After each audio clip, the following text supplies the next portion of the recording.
Welcome to the Burnout Recovery Podcast, a guiding resource dedicated to healthcare professionals on their journey to overcoming burnout. Spearheaded by Dr. Jo Braid, a certified professional coach and rehabilitation physician.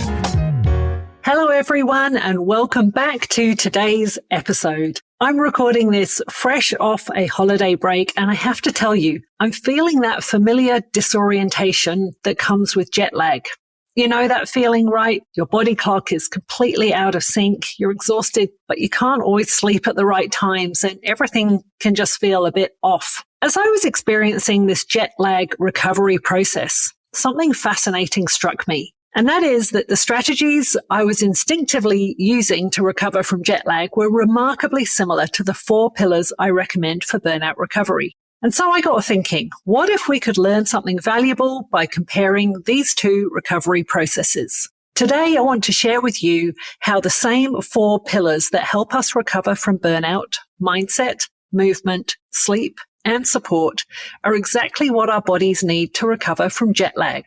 And more importantly, how understanding this connection can strengthen your own burnout recovery. You might not be traveling over time zones anytime soon, but I hope that this is a reminder for the pillars of burnout recovery that you might want to use, even if the jet lag angle isn't relevant to you right now. So I headed back to the UK to go and catch up with my mum and stay with her for an extended week. We had some lovely time together, helping her out with a few things around the house. We caught up with family who headed down to Cambridge, which was great, and went to London for a few days as well, catching up with friends and seeing some amazing theatre as well. I landed back in Australia at 5 a.m. on the Tuesday morning, and I was straight back into full days of clinical work from the Wednesday. But I'll tell you what I did shortly in the podcast to help me get around that issue of jet lag and finding the energy to get back into clinical work. So if we think about it, both jet lag and burnout involve our internal systems being out of sync. With jet lag, it's our circadian rhythm fighting against a new time zone. And with burnout, it's a combination of things. It's our energy is tanking out. Maybe in the workplace, our values are misaligned, and we have an element of overwork and lack of control. And we're really having that chronic, unrelenting stress in the burnout scenario. And I completely recognize that burnout takes a while to get over, for sure. It takes a while to get into it. It takes a while to get out of it. Jet lag, fortunately, has a quicker recovery time, but often people say it's about 1 hour a day of shift that you have to return to your normal sort of rhythm and sleep cycles. And so in both cases, we can't just push through and expect things to magically fix themselves. We really need intentional and strategic recovery. And that's where the 4 pillars come in. So pillar 1 is mindset. When you're jet lagged, your brain is foggy, you can be irritable, and everything feels harder than it should. Sound familiar? It's exactly what happens in burnout. And so the mindset work for jet lag recovery involves accepting that your body needs time to adjust, being patient with the process, and not fighting against what you're experiencing. For me, coming back from holidays, I had a coaching session scheduled for my first day back. Yes, that was for Tuesday afternoon, and I'd landed at 5 a.m. that Tuesday morning. You might think that's overkill, but here's what I know. Transitions are vulnerable times, and whether it's transitioning from one time zone to another or transitioning back into work after time off, getting that support for our minds to navigate these changes can really help. During that coaching session, I was able to process the shift from holiday mode back to work mode. I could set the intentions for how I wanted to show up, and most importantly, I gave myself permission to ease back in rather than expecting to hit the ground running at full speed. Other mindset strategies I've continued are regular journaling and a beautiful mid-year meditation practice that Insight Timer have got on at the moment.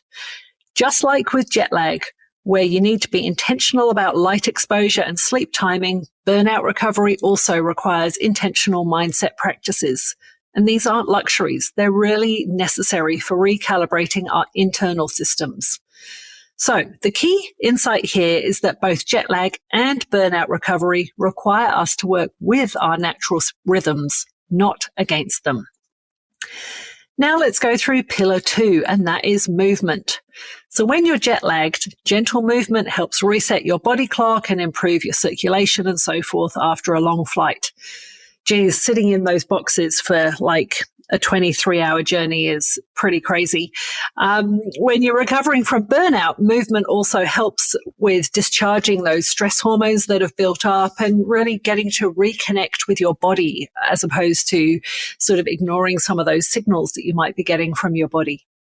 So I've done a combination of movement things since I've returned from the UK. I've loved doing a morning yoga routine before going to work. It's not intense. It's certainly not punishing. It's just gentle, intentional movement that really helps my body remember what it feels like to be present and grounded.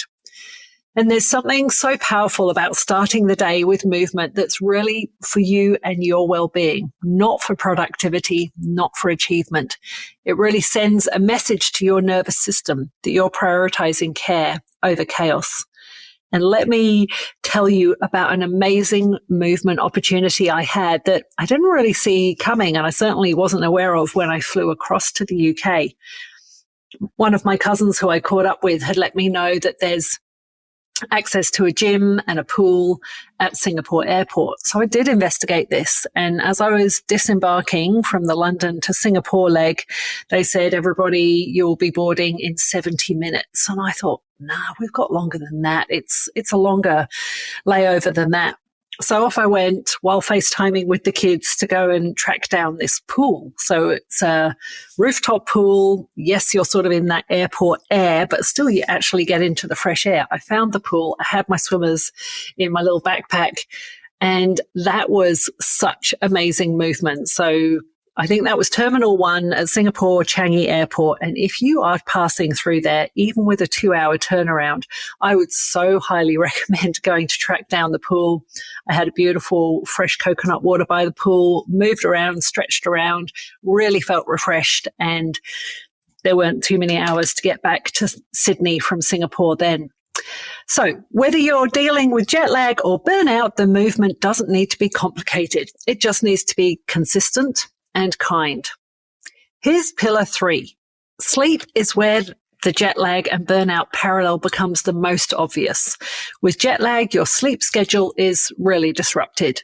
And with burnout, sleep is often the first casualty of chronic stress. So what did I do during this week? I was really aiming to get back to my regular bedtime. That's about 9:30 p.m. each evening, and aiming to sleep in till 6 a.m., which might not sound like a sleep in, but some mornings I woke up at 4:30. One morning I woke up at 2:30, but generally managed to get back to sleep. And was I perfect at it? No, but 2 out of 3 nights was good, and I'm really okay with that. And this approach is really crucial in both jet lag and burnout recovery. We need to release perfectionism, not only around sleep, but around other parts of the recovery process that we're doing. The goal isn't perfect sleep immediately. It's a consistent effort towards better sleep patterns. And just like with jet lag, burnout recovery really requires us to prioritize our sleep as something so important, not as something we'll get to when everything else is done. Your body repairs and resets during sleep, and it's a real non-negotiable for recovery. And the final pillar I've got for you today is support. So when you're jet lagged, isolation can really make symptoms worse. And when you're burned out, isolation is often both a symptom and a perpetuating factor. It's one of the 5 most common features that we notice in people who have features of burnout, that insularity. So I knew this was going to be my schedule and my routine getting back to Orange. I've gone back to full days of clinical work, covering the ward down the road in Bathurst. And it's been really wonderful. I've really enjoyed being around others, both staff and patients. It's been genuinely energizing and stimulating without being overwhelming. Yes, there were a lot of people to get to know and a long list of referrals to get through, but we do that. It's okay. I found something really healing about being around others rather than being solo at home. And this week This weekend is a 3-day weekend, which is also quite a blessing in this whole re-entering back into work after holiday mode. It's been so great to have the whole family together, pancakes for brekkie on Saturday morning with the kids, getting longer movement sessions done, a morning walk for that morning sunlight. Yesterday, we headed out to my cousin's farm to have lunch with him and his family. And today, it's a snow day, and the kids think this is amazing, and we've got little snowmen made up on the table outside. It's awesome.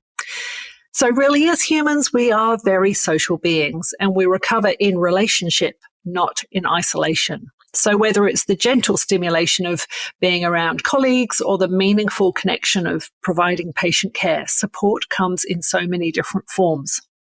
And the key is really to find support that energizes rather than depletes you. Just like with jet lag, where you need the right kind of light exposure at the right times, burnout recovery requires the right kind of social exposure at the right intensity. And so here's what I find fascinating about this parallel. Both jet lag and burnout are essentially rhythm disorders. So jet lag disrupts our circadian rhythm, and burnout is really disrupting our life rhythm, the natural ebb and flow between effort and rest, giving and receiving, work and recovery. And just like jet lag, burnout recovery isn't about pushing through or forcing yourself back to normal. You know, you actually really might find a new normal, because whatever was normal before possibly wasn't the sustainable version. And these 4 pillars really work because they address the whole person, mind, body, and spirit. And we know these are all so well connected. And these 4 pillars recognize that recovery is a process, not a single point event. So here's my invitation for you this week. Think about your own recovery process. Whether you're dealing with burnout, coming back from time off, or just feeling out of sync with your life, how can you apply these 4 pillars? I'd invite you to choose one pillar to focus on this week. Maybe it's setting a consistent bedtime like I did with sleep. Maybe it's scheduling that coaching session or starting a journaling practice for your mindset. Maybe it's adding gentle movement to your morning routine or reaching out for the support that you need. And remember, recovery, whether from jet lag or burnout, requires patience, consistency, and self-compassion. You sure aren't broken, and you don't need fixing. You just need the right conditions to return to your natural, sustainable rhythm. As I wrap up today's episode, I want you to know that wherever you are in your recovery journey, you're exactly where you need to be. Trust the process, use the pillars, and remember, you're not alone in this. I'm signing out here, reminding you that recovery is possible, rhythm can be restored, and you have everything you need within you to create the sustainable, fulfilling career and life that you deserve. Thanks so much for listening, and until next time, take care of yourself, and remember, in simplicity lies strength. Thanks for listening to this episode. Schedule a 60-minute power hour with me and leave with relief, decisions made, and clear next steps. Or send me an email for a speaking inquiry. All information is available at drjobraid.com with links in the show notes.